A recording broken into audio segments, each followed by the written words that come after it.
is the Motovation Podcast, hosted by Laurie Joy Kingwell and Krissy Vann. That's me. And we're taking you on a little off-roading. And every single week, we're going to be joined by our dope friend, Richelle from True Grit Moto. Woo! Hey, I floss. And every week, we are going to ask each other stupid questions, and we're going to answer them. And why, you may ask? Because we can. All right, this is your Motovation Off-road edition. All right, let's do this. All right. Number Christmas 1. Do you remember the moment you found out there was no old Saint Nick, Santa Claus? Do you remember that Yeah, moment? I do. You do? Yeah. Yes. Very disappointing. I remember, and I feel like everybody found out this way. I was old enough to recognize my mom's handwriting. Mm. And it was like, "Dear Richelle," and I read it and I looked at my mom and I was like, "Santa ain't real." You confronted her right away. Yeah. I remember because I asked for a Dalmatian that year, and I also asked for some Nike jumps, and I didn't get neither. But it's fine. Ever. I got some Adidas that were a lot bigger than the actual size that I really needed, and that was pretty cool. And you were going to grow into them. Yeah. Wait till That was your philosophy. Right? You just walked around like clowns. You'll grow into them. You'll be fine. You'll People be see me coming around the corner like from like a foot away. They're like, "Oh, here she comes." I mean, my Dr. Scholl's fit just fine. Oh yeah, I forgot about your Dr. They were, I love those. Perfect fit. Did you still, here's a follow-up question for you gals. After you found out there was no Santa Claus, did you continue to get gifts from Santa Claus from your parents? No. Oh, you ruined it for yourself. Didn't play that. That was part. it. Was it? Yeah. I still have gifts from Santa under my tree. Oh, you're really committed. Wonderful. I love that. I might be married to him. I don't know. I remember. I have the evidence. I remember finding out about Santa Claus, but I don't know what this says about my intelligence. But I found out about Santa Claus, and then the follow-up was, but the Easter Bunny's real, right? And I bought into the others. Like I was like, Tooth Fairy for sure, still coming. Do you remember how you found out? It was, so we would always look for the presents. That was like my sister and I's mission from our parents, not from Santa, obviously. And then there was an incident of finding the present stash. And then one of the presents addressed from Santa was one that we had seen in the closet. But I was fully convinced, like I bought into Santa hard, like at the malls, I was convinced, like I knew that Santa was busy. So I had a whole narrative that Santa sent one of his elves to dress up like Santa Claus. And then that's how he was able to be everywhere. The helper. That's adorable. Yeah. When you said the going and finding presents, the one memory I have really distinct about going and finding presents is mom had this little walk-in closet, and obviously they were all in there. And I found our first CD player, and it was like this little boom box. And then I found the first CD I ever had, which was the soundtrack to Gump. I was just like, whoa. To Forrest Gump. Like, I've not seen the movie, small but town. now I'm Yeah, I gonna was have to just listen like, to the soundtrack. holy, this is going to be a pretty epic Christmas. That was an epic soundtrack, though. I'm not going to lie. That soundtrack was fire. The very last song where the feather dances in the wind and it's just an instrumental. I did a lot of like pretend death scenes where I would like act this out in the playroom as that song would play. It was like, the fragility of life. Very dramatic child. That's shocker. so you, Laurie. Oh my Shocker, God. yeah. Shocker. Oh, man. Sam, I don't remember the actual moment when I have no memory of like, I just remember believing in Santa and then just not believing in Santa. But I do remember having some pretty tight tactics to figure it out if Santa was real. Cause I had heard through the grapevine that there was some doubters out there. I wanted some real, I was like, but I was looking for evidence that he did exist. I was just like, no, I'm gonna prove it. So we had this I don't know if you've ever seen them, but I had a day bed and it was like this bed that popped up and down underneath. So if you had sleepovers with friends, it could like pop up. Yes, right? the trundle bed. Oh, trundle. It has a name. Meg. I would. What? Yeah, it was. Yeah. And so It's the sleepover special. So I Love had it. popped up the trundle bed and I had separated it just enough. So there was like a crack in it. And then I made a bed underneath so that if Santa came in my room for the stockings, he wouldn't see me peeping or me sleeping under the beds, but I would be able to for sure see him through the crack. But then I'd always fall asleep and I'd wake up in the morning and be like, damn it.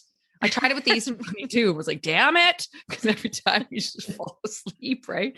But I was just like, I'm gonna catch him. I'm gonna catch him and prove it. But you never did. No. And then dreams were dashed. But What happened? still cashed in because we still got Santa gifts. Pretty sure. Think until how stressful years ago.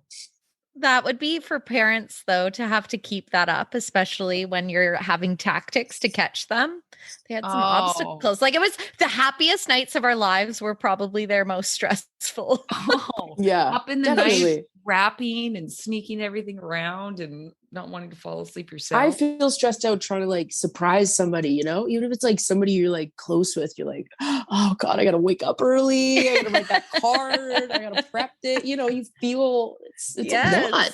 It's a lot. Can't imagine a little kid running around, sneaking, trying to find out. Like those elf on the shelf. What a nightmare for parents. Every night they have to take this elf and reposition it somewhere up to no good, or eating popcorn or like cleaning something, or they've got to be really creative. I was just like, what a nightmare. Christmas is tricky enough for parents. And then you have to have an elf on the shelf the entire month doing weird things. So they're like, oh, look at the elf is mixing batter for cookies this morning. Pancakes. What like, the what? hell? Have you heard of this elf on the shelf? Yes. It keeps the kids in line, though, because they think Santa's watching. So behavior points are probably on the rise. Wow. Oh, that's The the thing, though. shits It's are like on their if- best behavior. It's a real fucked you- up way to go about it, though, in general. I'm enjoying the Right? whole video coming out about that actually naughty or nice list. That's some bullshit. That's some bullshit around obedience. Oh man. Fuck you, Elf. Yeah. So what, you guys chalked both up to- had elf on the show? No, it didn't exist Modern. until like very recently. But I have friends that have had to do it, and I'm like, they're like, it's fun for like the first 2 days, and then it's just like, oh my God, this is a job. Well, you can do it for me next or this year, Richelle. Okay. That's what I'm gonna get you. Elf on the shelf. Yeah. I know who my You can do it for your Secret dogs. Santa is. Spoiler alert.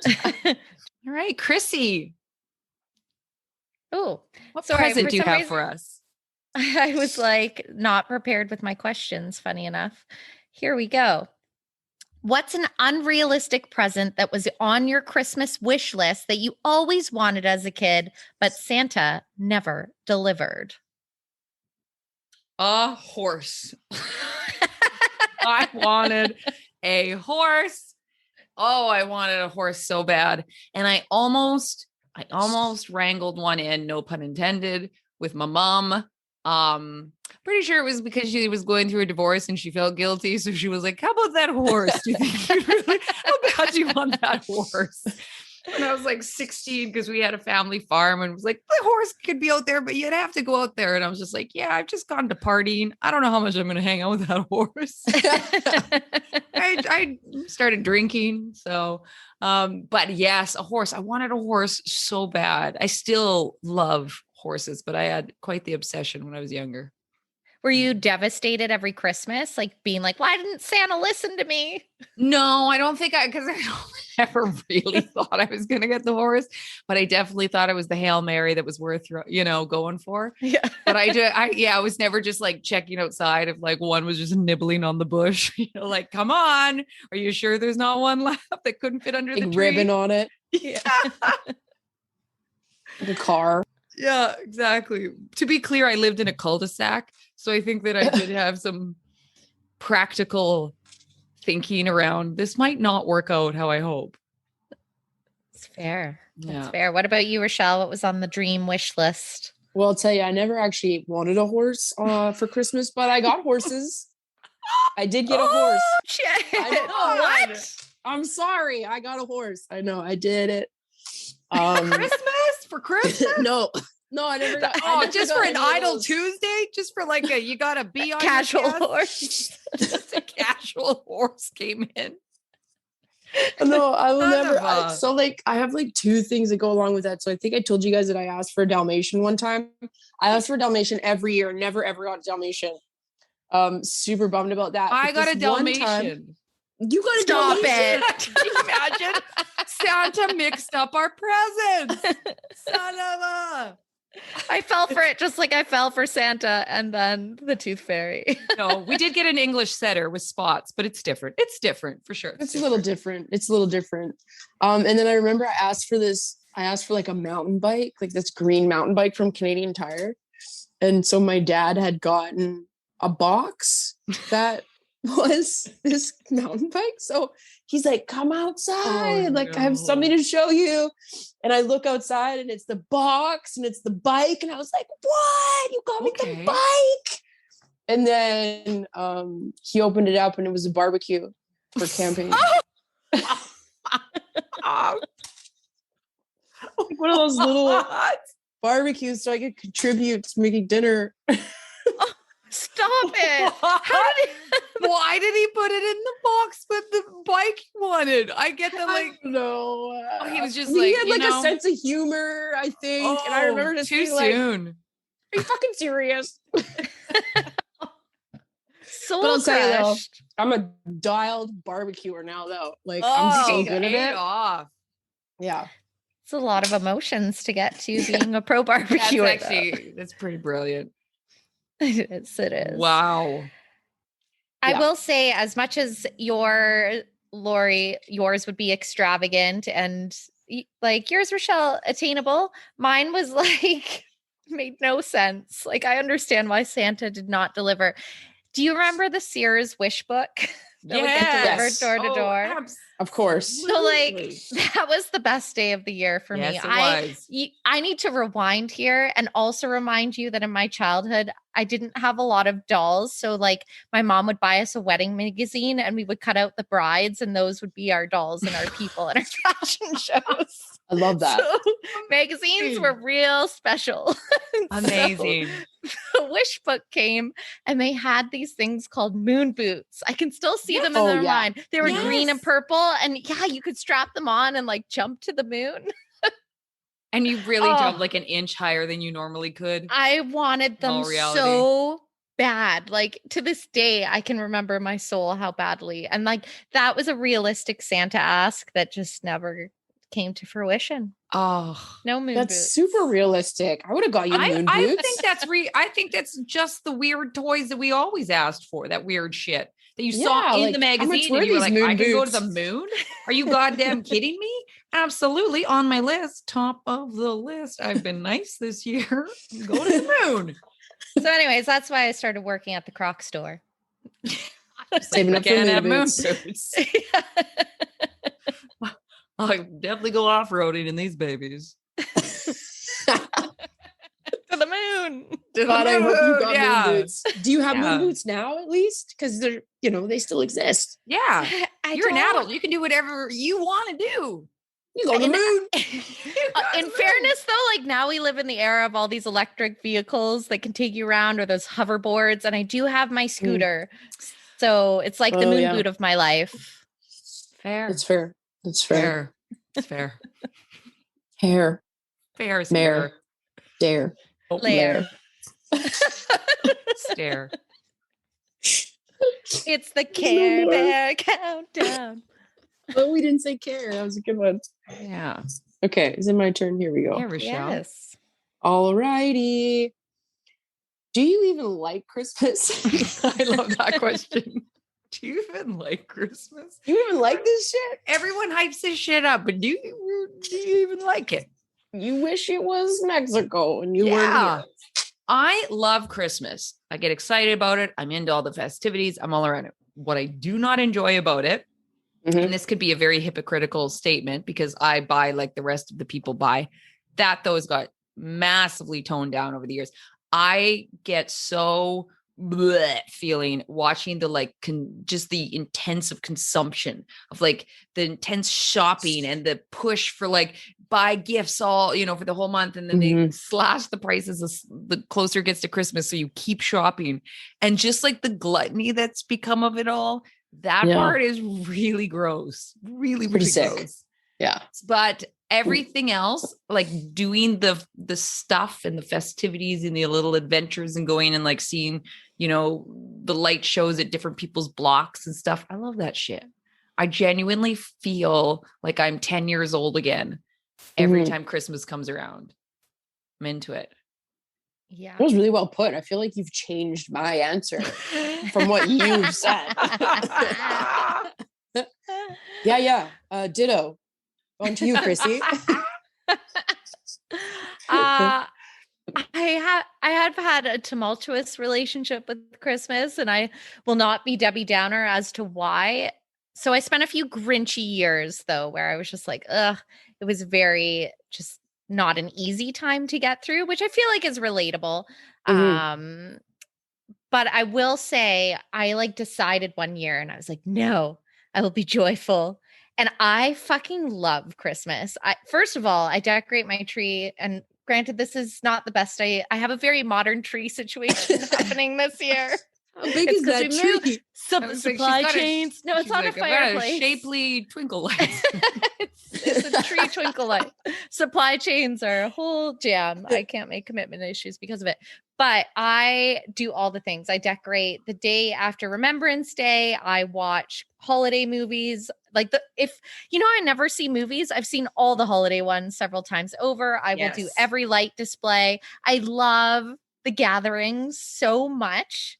And I genuinely love just the vibe in the air, because for some reason people decide to start being really nice over the holidays, which really we should be that way all year round. But the spirit of the season does exist. People change and you're just like, hello. And people are like, happy holidays, Merry Christmas. Right. And it's real nice. And then January hits and everyone just slips into a slow depression. What is there left to look forward to? What is January there 3rd? Even? Yeah. I'm fat. I don't want to do this anymore. I'm broke. It didn't go well. How I feel every time afterwards. Worth it. Okay. What do we have next on our Santa list? What was one of your favorite gifts you got as a kid? Lego. Oh. Yep. Lego. I got a castle one year. It was big. It was like one of those big boxes. Okay. And I knew it was coming too because I snuck under my mom's bed and I found it before Christmas hit. Yep. And then I waited and I got it. And so my surprise face, you know, when you're surprised and you're really surprised, you're like, oh my God. And then when you're surprised, but you know it's coming, so you're acting surprised. I was like, oh, what? No, are you serious? You don't want to disappoint them. Yeah, she's like, you knew, didn't you? And I was like, well, I know. I thought I was getting coal. Yeah, that was my favorite. That's pretty damn cool. Yeah. Krissy, what was yours? Mine, like, I can't help them not be emotionally loaded because then I wouldn't be transparent. But my best gift was a year my dad was out of work. He couldn't work anymore. And my mom was going to school. So it was just like tight times. And he literally wrote a letter to my mom, my sister, and myself. I've never read their letters. I have mine. And it's crazy because it goes from like us growing up and then it changes tense to the present. And then it changes tense to when he's not here anymore.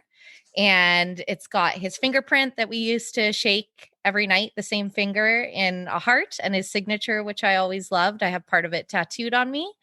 And it's literally the most valuable thing I own to this day. And if I ever lose perspective on a day or in life, I literally just read that letter. And I just know that things will be fine and I need to let go what I need to let go. And it's honestly the most epic gift and honestly a really, really neat memory because I remember all of us opening it up and it was like the emotion was obviously just so high and powerful, but it was just this most beautiful moment of realizing what matters in this world. And so having that token with me, I will always have that ability to go back to that space in that moment and remember that. So that is the best gift I ever got. It was pretty damn cool. How do I follow that with a GT racer? Because GT snow racers are the shit. How does one then say, yeah, mine was a sled? You just spoke of like one of the most beautiful things.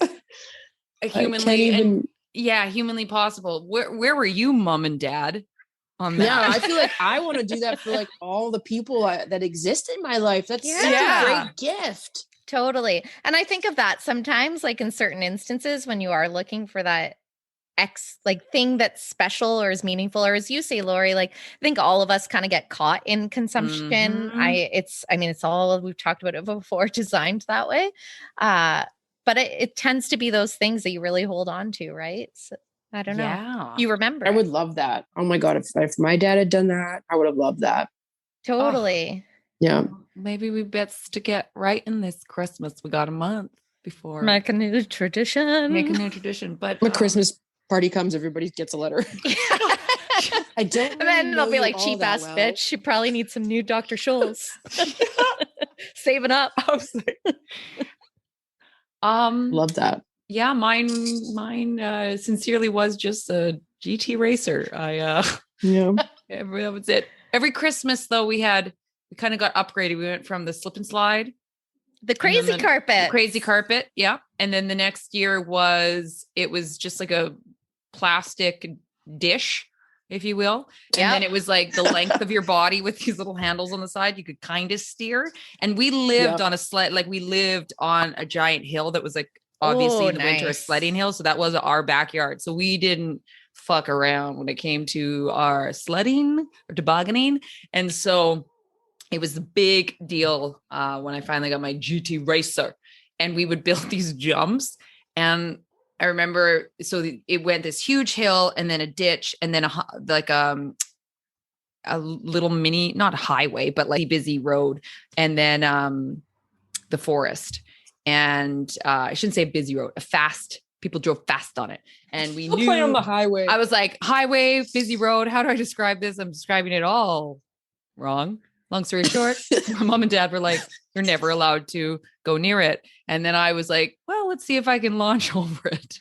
So once I had my GT, but my mom caught me. And I just remember her screaming from the deck, Laurie!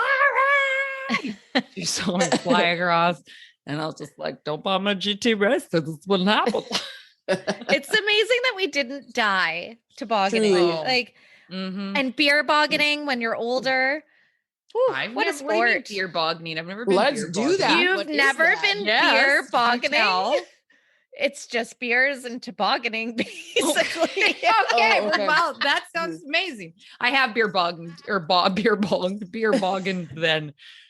I have done that. I've fireball boggened. Fireball boggened. Dowie. All right. Krissy bum, I think. Yeah. What was your most unusual Christmas? No. I feel like they were all very unusual. You know what I mean? I bet they were. I did have one unusual Christmas, but it was unusual because it was just so bad. And I was spending Christmas alone. And I didn't get any gifts or anything like that. So, but I had called my grandmother to ask her if I could come have dinner out in Kelowna with them. And she didn't know I wasn't alone or anything, but she said no, that there was no room. What? So it was the season I decided to, because for Halloween I had rented this Apple suit. And so I re-rented the Apple suit and I went to the old folks' home and I put a butt cheek on it, like bum. Oh. And it was just after Christmas had happened, kind of before New Year's. And I did it I did it for a week straight. And I did it every year for pretty like I probably like 3 years straight. I would just go to the old folks' home and walk around in an apple, and it had like this huge worm that came out of it. And I love this so much. They made me misty. That's the best. Krissy, Richelle, you guys. They were like spanking me and stuff. Oh, it was so funny. Yeah. Richelle, you just got the heart, honestly. It's just, I love how like you turned your, something really hard and you were just like, well, I'll go lift other people's spirits. Like they turned that of like, my heart hurts. I'm going to go send some love. Oh gosh, everybody, anyone that's listening, we all just got to go do something real nice and after hearing that, because that's beautiful. Oh, it made me would feel have been so such happy. a highlight. It think how they felt too, like giving somebody the gift of a laugh when they could be going through a hard time. Or oh my gosh, I love that so much. They I love how you turned it into an like a ritual thing. I have a picture of it. I'll show you guys. I'll send it to you guys. Post it. We'll post it on the yeah, you'll love it. Oh yeah. I didn't bring much cheer to others on my story. One of my strangest Christmases, I was with a boyfriend for like 3 years, and he had moved to England to play hockey of all things. And I went there for Christmas. I think I would have been like 20 years old. I went there for Christmas, and they like party really hard at Christmas time. Christmas Eve, everyone's at the bars. It's the craziest thing. Whereas like Christmas Eve, everyone's home with families and in bed early, and not in England.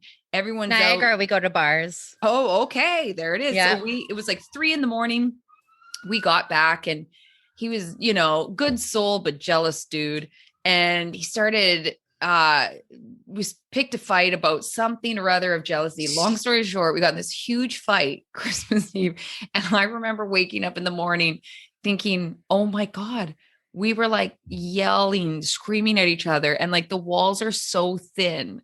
And there was a family that lived next door. And I was like, I've ruined some child's Christmas because some poor child would have awoken, not to Santa, not to Santa's elves, not to the beautiful hoofs of the deer on the roof, but to some screaming Canadian moron on the other side. And I was just, oh God, it's still like, it's been what, 17 years. It still haunts my dreams. I'm sure it haunts the dreams of that child as well. Christmas Eve probably is a traumatic event for this child at this point. Horrible, horrible, and unusual. I would have thought that was really funny as a child. I would have been like, oh man, that bitch drunk. Shit going down. On the note of that and the bars, yeah, that's where we as well would head. And it would be like all the friends that would have had their holiday dinner. We'd go and meet at the Kilt and Clover in Niagara, and everyone would toast, have pints, etc. Happy, good times. Lots of happy, good times. Leftover Christmas ham. And I just, I railed through so much Christmas ham out of my mother-in-law's fridge, like all the leftovers, and then felt really sick. And that was probably, it's not horribly unusual, but it's holidayness. I'm like, I have a lot of unusual ones that are like so sad. I was going to say feeling sick over food is probably the most usual that part alone. Because I don't think I've known a soul to ever come out of Christmas and been like, yeah, I barely ate a thing. Yeah. I feel great. Actually, I feel great. Yeah.